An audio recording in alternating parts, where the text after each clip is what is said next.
Good evening and thank you for joining us. I'm Pat Harvey. Fire officials are about to give us an update on the Franklin fire at any moment now. We will bring it to you live as soon as it starts. But here's what we know right now. That fire in the hills above Malibu grew to more than 2,800 acres today.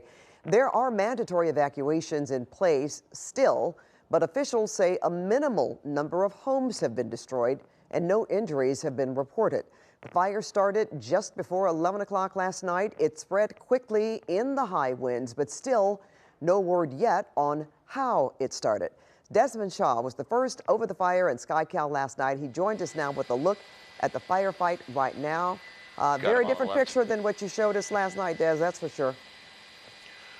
Yeah, absolutely, Pat. So much has burned now at this point. The last official acreage we heard was close to 3,000 acres. It's probably going to be quite a bit larger than that when we get that update shortly from officials as we zoom in on the northern edge of the fire. So I'll widen out here. This is the view from 7,500 feet. We're kind of restricted to the north because we have to be up at a really high altitude for water-dropping helicopters, which, by the way, are not on the scene right now. We haven't seen them actually since before sundown. So we'll see if they're going to resume operations at night. We know that the water dropping, or rather the fire retardant dropping fixed wing, the big tankers, those are grounded for the night. They won't be back until after sunup tomorrow morning. So we are restricted here on this north side because of the altitude, and also because if we went south onto the Malibu proper side, we'd be interfering with LAX operations. So this is what it looks like from this side here. We'll put up the map tracker to show you, give you kind of an idea of where we're looking at here. So Malibu Canyon right over on this area to the south of Piuma. Piuma right over in this area. This is where the fire was believed to have started sometime last night. First report was only at about 10 acres, but boy, did that change really quickly with the winds facing, with the winds blowing the fire to the south, the upward topography, and all of that thick brush. We were watching it spread by the second. Fortunately, the fire has moved away, what we saw from Pepperdine as well as from the Hughes Research Laboratory, which last night both of those campuses looked like they were about to be inundated with flames. So that is at least some relative good news. It's become such a smoky fire that it's really difficult for us to see any of the homes that we know that have burned at this point as we come kind of to the west side of the fire. So this is more of the south and the western border of the fire. They did lay down some really good Phos-Chek lines earlier today before those air tankers left. We'll widen out and kind of show you the satellite view there as well. And all of that brush, that is pretty accurate there with that satellite. And this is just all of the conditions that are so effective for a fire. Pat, I'm going to send it back to you now in the studio. All right, you got it, Desmond. I just remember last night we could even see through those clouds and through all the smoke. This press conference has begun on this fire. Let's listen in. Fire Department, Fire Chief Anthony C. Maroney. Good evening, and thank you for joining us. I'm Anthony Maroney, Chief of the County of Los Angeles Fire Department. As we are aware, the Franklin fire started last night, Monday, December 9th at 10:52 p.m. near Malibu Canyon Road and the tunnel just above Pepperdine University. The fire has burned approximately 2,862 acres and is 0% contained. The fire has grown an additional 600 acres this morning and this afternoon. Over 1,500 firefighters are currently assigned to this incident. Today, over 13 federal, state, and local agency aircraft were assigned to the fire, and a number of those aerial resources will remain flying throughout the night. A small number of homes in the affected area have been destroyed and damaged. The exact number is currently unknown. We do have preliminary reports that 7 structures are destroyed and 8 structures are damaged. This was from an aerial view that we were able to look at. Damage inspection teams have been assigned to the incident, and they will assist with a more accurate accounting of incident losses tomorrow. The safety of residents and first responders remains our top priority. The entire fire area remains under threat as long as the current red flag conditions persist. Strong winds and low humidities will continue to challenge firefighters on the line and in the air as they struggle to contain the stubborn fire. I would like to end with another acknowledgement and thanks to our responding partner agencies, both fire and law enforcement, for the assistance they provided in the early morning hours and throughout today. We are certainly stronger because of public safety cooperation that we have witnessed during this incident. Thank you. I would now like to invite up our Los Angeles County Sheriff's Department Captain Jen Situ up to the podium to provide a law enforcement update. Good evening. I'm Jennifer Situ, Captain of Malibu Los Angeles Sheriff Station. The Sheriff's Department has been coordinating with our local, state, and fire partners and the County Office of Emergency Management to monitor the Franklin Fire, which started in Malibu Canyon, north of Malibu Crest Road, and south of Francisco Ranch Road. We currently have our IMT, our incident management team, with 4 squads assisting with this fire incident. We currently have 32 operations that include evacuations, road closures, and security patrols. There are several road closures in the affected area.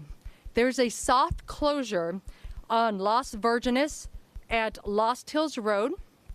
There's a hard closure at Las Virgenes at Mulholland Highway and on PCH between Topanga Canyon and Canaan Road.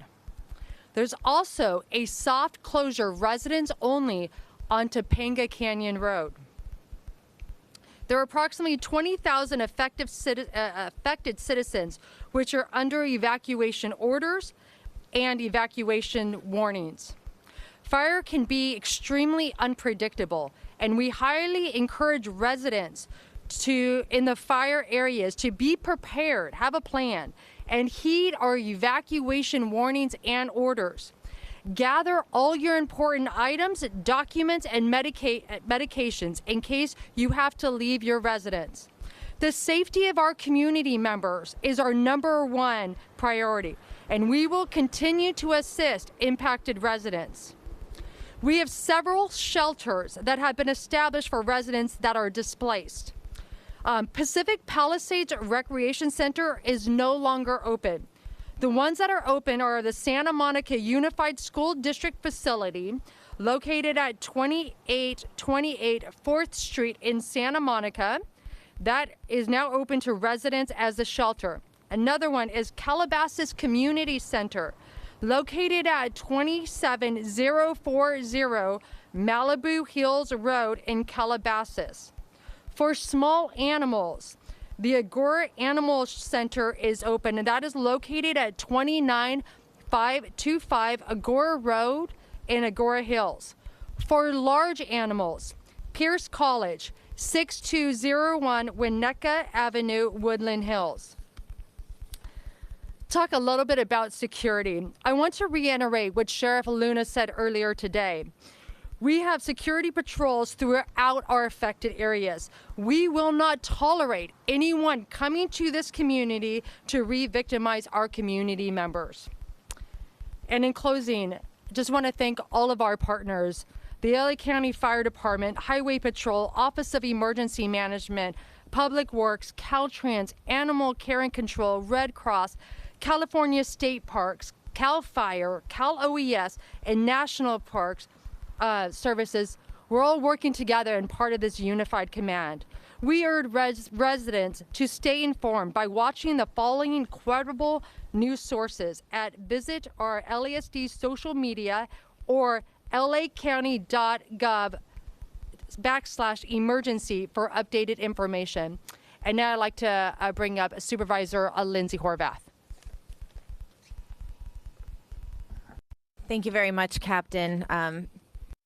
I want to start out by acknowledging earlier today I was able to connect with Governor Gavin Newsom, who earlier this morning authorized FEMA assistance, additional FEMA assistance.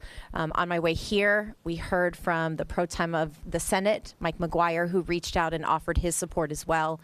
I know my team met with Assemblymember Irwin and staff from Senator Ben Allen's office. earlier while I was at the board meeting today. And I start with this because all levels of government are coordinated, working together to keep people safe, protected, and supported during this incredibly difficult time. And as we recap today's efforts to respond to the Franklin fire and prepare for the days ahead, I want to continue to share my deepest gratitude to over 1,000 first responders who are at the scene. Our firefighters, our law enforcement, emergency personnel, our community fire brigade, and so many others have been working tirelessly on the front lines to contain the fire and to keep our Malibu, Topanga Canyon, and surrounding communities safe. The coordination and teamwork of mutual aid organizations and partners at every level, local, county, state, and federal, are making a real difference in protecting the lives and supporting those affected by this emergency. From our dedicated county departments to neighboring counties providing vital resources to LA City Fire Department, CAL FIRE, California Highway Patrol, FEMA, the Red Cross, and so many others, your efforts are a testament to the power of collaboration and partnership in the face of adversity. As I mentioned, I just came back from our board meeting earlier today where we ratified today's local proclamation of emergency, and so that is official. To our residents, I urge you to continue to remain vigilant and prepared. Mandatory evacuations, warnings, and road closures remain in place. Please continue to follow evacuation orders and guidance from our emergency personnel. Your safety remains our top priority. For the latest updates and real-time alerts, you can go to alertla.org. That's ALERTLA.org, and stay informed about how to protect yourself and your loved ones. I want to thank our community partners who have helped us stand up shelters for our families and for our furry friends, and our commitment remains unwavering. We will do everything in our power to help you navigate the challenges of this emergency. To those impacted by the Franklin fire, please know you are not alone. We stand with you, and we will ensure that you receive the resources and the support that you need to recover. Thank you to everyone who has come together to support our community in this difficult time. Together, we are stronger, and together we will get through this. Thank you very much. It is now my pleasure to welcome the Mayor of Malibu, Doug Stewart. Thank you, Supervisor. Good evening. I want to thank everyone for being here.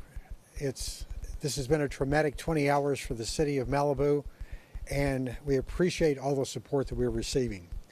As we respond to the Franklin fire, I want to reassure everyone that your safety and the safety of our first responders remain our highest priority. Malibu strong, and together we will face the challenge with resilience and resolve.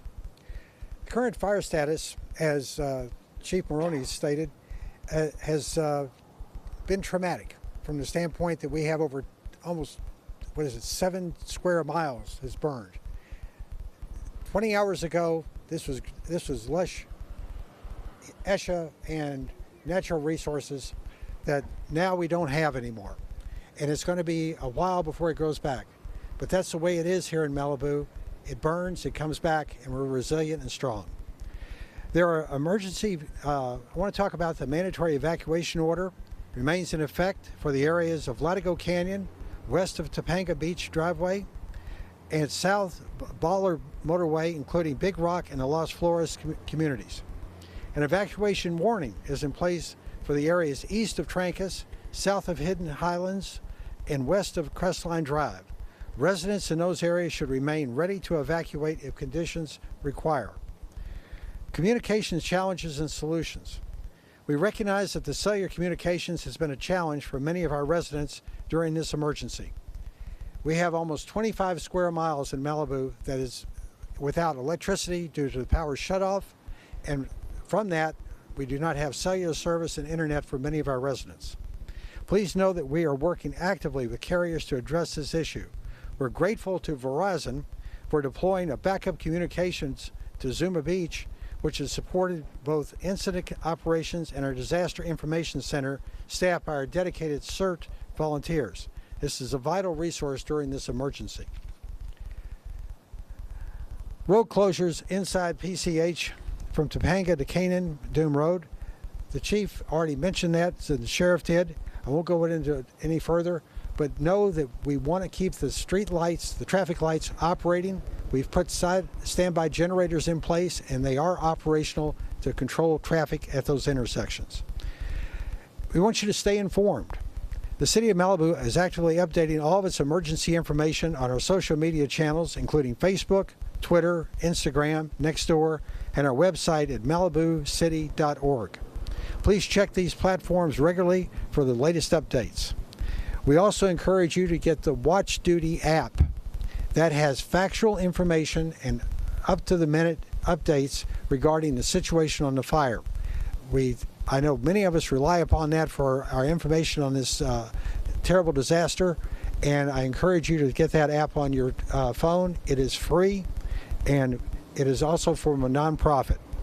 We also encourage you to listen to local radio and television.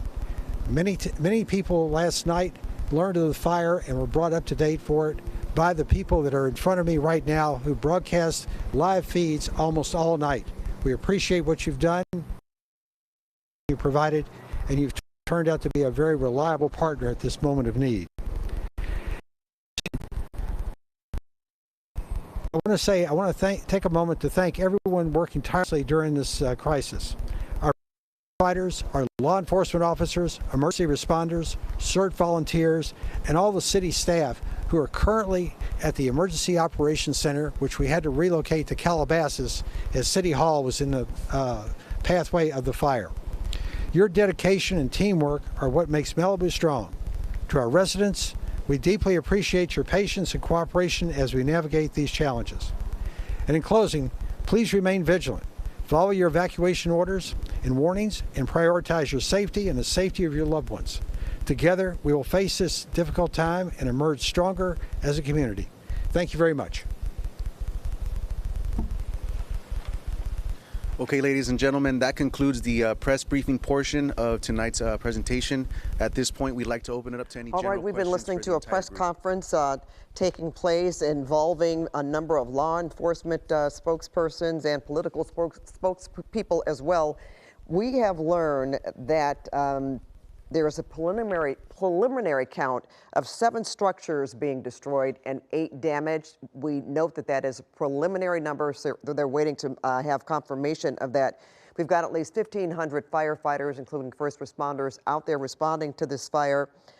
13 federal and state aircraft have been assigned, and they will continue flying throughout the evening to help in this firefight. I know Des mentioned at the top of the hour that he didn't notice as many choppers, but we will have firefighting aircraft throughout the evening to battle this fire. As far as mandatory and voluntary evacuations, at least 20,000 people are under those orders. We understand that there are places set up for people to seek shelter if they need to. One at Santa Monica School District Center on 4th Street in Santa Monica, and at the Malibu Hills Road Community Center in Calabasas. There are still road closures in effect. Soft closure on Las Virgenes at Lost Hills Road. Hard road closures on Las Virgenes at Mulholland Highway. And a hard closure as well continues on PCH between Topanga and Canaan Road. They also made mention of how difficult it is for people that are living in that area of Malibu Canyon because of the power outages. So cell phone service is also pretty spotty there. So there's a lot that people are still contending with. And he also talked about those winds and those conditions that make fighting these fires so very difficult tonight. That does continue. And for more on those conditions in the Malibu area, here's meteorologist Danny Roberti. Hi, Pat. Yeah, we're closely following this in the next weather center. We're done, which is the good news, with the most powerful winds. But the elevated fire danger, it is still with us through tomorrow. So I'm keeping a close eye on our current conditions. And you can see areas like Simi Valley into Santa Clarita, we're still dealing with gusts between 25 to 30 miles per hour. hour, let me zoom you in on where the Franklin fire is burning right now. So just to give you some perspective, peak winds in Malibu Hills, 52 miles per hour. Right now, we're down to about 18 miles per hour. It's still breezy and fire danger is still elevated here, but we will take any kind of relief that we can get. So winds are relaxing a bit in some areas, but again, we're not out of the woods. We'll continue to see these Santa Ana winds going into tomorrow. So let's talk about what's next. The peak of the winds, the strongest winds, they ended at 10 o'clock this morning, but winds will still be strong going into this evening. It's still going to be gusty out there, and the concern is that our humidity is still going to be between 5 to 10%. So that means it is really, really dry out there. This lasts into Wednesday, and this is why fire danger is high, even though we're not dealing with the most powerful winds. So red flag conditions,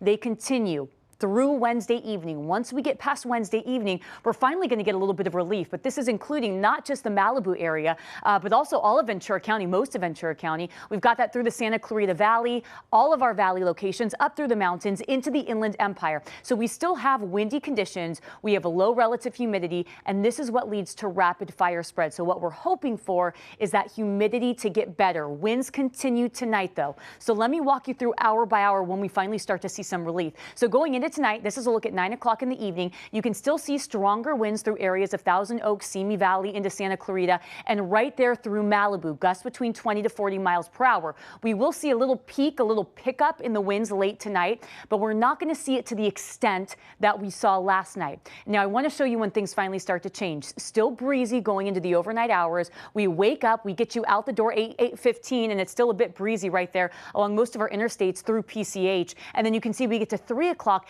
and this is when those winds will really start to relax, and we'll see a little bit of a shift. We're done with the high wind warnings, but we do still have wind advisories in place. With that, going into tomorrow morning, it's going to get really cold for our high desert communities. Temperatures dropping to the 20s and 30s. Everyone else is dropping to the 40s as we wake up tomorrow morning. We get to the afternoon, still breezy in some areas of the valleys, the Inland Empire, with highs in the 70s. Pretty cloudy out there tomorrow. And then finally, we get to Thursday, and this is when a storm zips by to the north of us. We are hoping that we can squeeze a little rain out of this. This is not a big rainmaker. Some drizzle is possible Thursday. That is good news. In the valleys, we'll see mid-70s tomorrow. Still breezy out there. We get to Thursday. Temperatures continue to drop into the low 70s. And finally, in the Inland Empire, low 70s Wednesday, 60s Thursday and Friday as a series of storms pass by to the north of us. So, Pat, that's what we're hoping for. That's the good news, is that the storm door will open up. Even if we don't see a whole lot of rain, we're at least going to see those things changing with that high fire danger.